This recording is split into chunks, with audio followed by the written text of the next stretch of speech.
After spending a week driving a roadster, I don't know if I felt older or younger.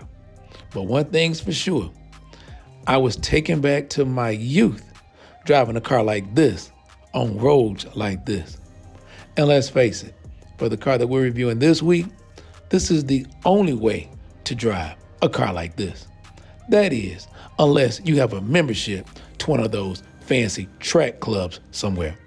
That's when you're gonna drive it, because driving it to the office every day in rush hour traffic in Atlanta just may not be the best use for this roadster.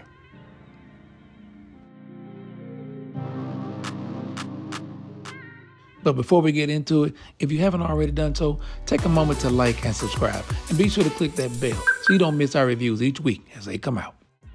This is the 2025 Mazda MX-5 Miata, the RF, the club trim with the manual transmission. It's a car that's been praised by enthusiasts for years, but I'll be honest, it's not my kind of daily driver. Still, I get it. I understand the love, and if I were about 5 inches shorter and 30 pounds lighter, maybe I'd be a little more smitten.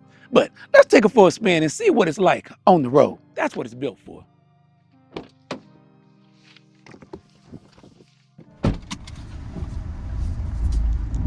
The MX-5 is what some would call a modern day classic. It's got a short wheelbase, a rear wheel drive, a slick 6-speed manual gearbox. That combo alone is enough to put a smile on your face. That is, if you're the right size for this cockpit. One thing I do love about this MX-5 is that it's a stick. The clutch pedal and the shifter combo brings me back to my 1991 Acura Integra, a car that I always thought was fast, but by today's standard, not so much. And the same holds true for this Miata. It's not scorchingly fast, but it is quick, it's easy to drive, and it's got a nice little rev-happy engine up there. I see why people love it so much. Getting in and out, let's just say it's not for everyone.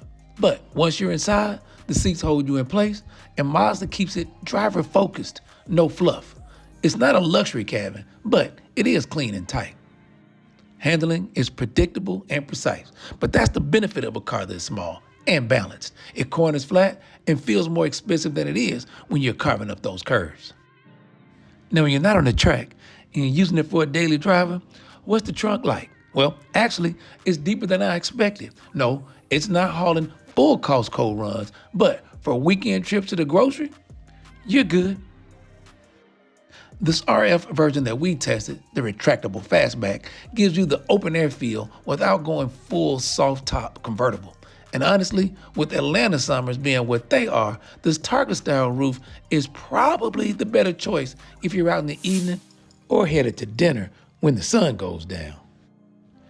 And the MSRP on our tester with the Brembo BBS Recaro package is $39,610. That gets you forged wheels, upgraded brakes, and track-ready Recaro seats that'll definitely keep you in place once you get in them. Look, to be clear, it's not for me. But for young drivers, weekend racers, or even young empty nesters who miss having something fun in the garage, the Miata still hits.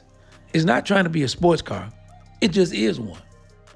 Mazda's been refining this formula for decades, and they pretty much nailed it. Just don't ask it to be something that it's not.